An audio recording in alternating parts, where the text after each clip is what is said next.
I'm here today with Andrey Litvin from Edison Investment Research. We're here to talk about Nordgold.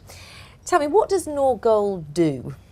Nordgold is the third largest Russian gold producer with 8 operations scattered across a few different regions. The major is obviously region is Russia, but the company has very strong presence in Africa and some presence in Kazakhstan as well, which is close to Russia.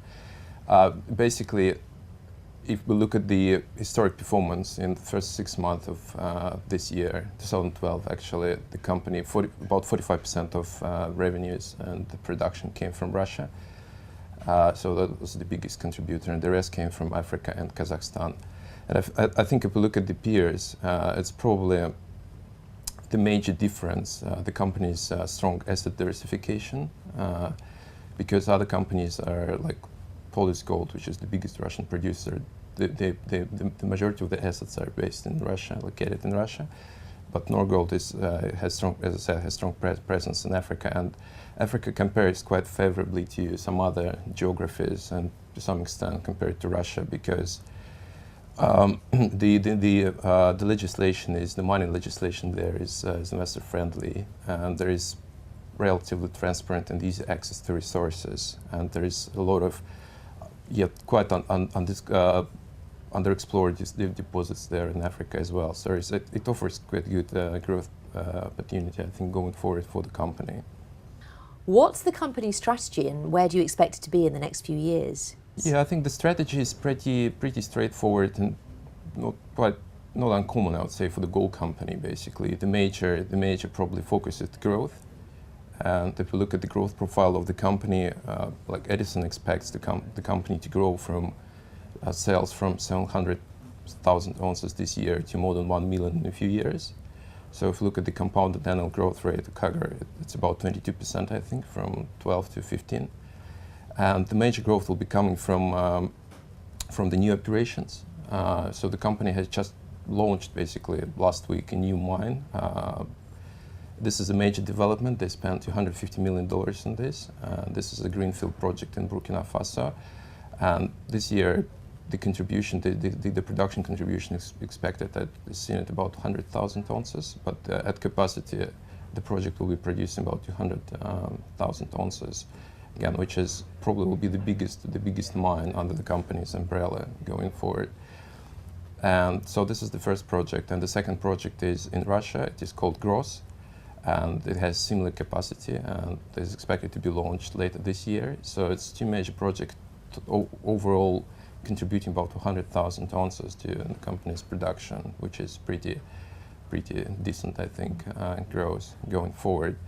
So that's the major sort of area of focus, I think. And the other thing is the company has been still experiencing some operational issues, because the company has been built as it's been growing through the M&A, basically, and there is different quality assets there. Some of them underinvested, and some of them relatively mature.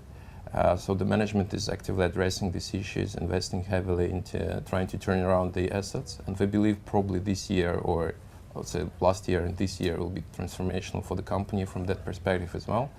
So we're expecting them to kind of start improving the technical recoveries and grades, and the production should go up as well from that point of view. And the other thing is that should help company to contain some cost growth, because that's been an issue clearly, and we expect that for 2012 the unit cash costs probably go up by 22%, which is it's not again unique within the sector, but it's pretty, again, double-digit growth. It's a pretty significant number, I would say. So lots of exciting sounding projects that in the future, but what are the challenges that you expect to be facing? Yeah, I think the challenges there, again, there are a few things. The first of all is this operational things that are happening. The company, as I said, they're trying to tackle. But the other thing is obviously the cost growth. And again, the company wasn't immune to the general sort of cost pressures within the sector. And we know that all the companies are facing probably these issues and challenges. But because of the falling grades and falling recoveries, the costs went up quite a bit, and this is probably the major area for the company to look at. And again, we expect these things to improve and to improve going forward during this year, maybe next year. And yeah, so I think that's probably the major.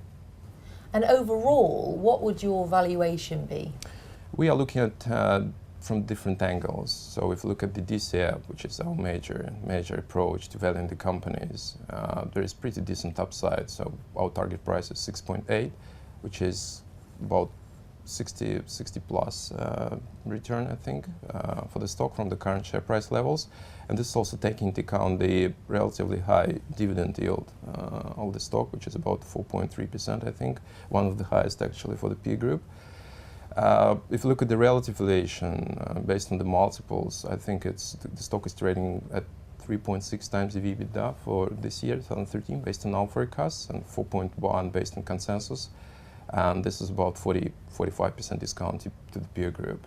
So again, there is pretty substantial, I think, growth potential for the stock. Andrey, thank you very much for joining us. Thank and if you you would like any further information, please do visit the Edison website.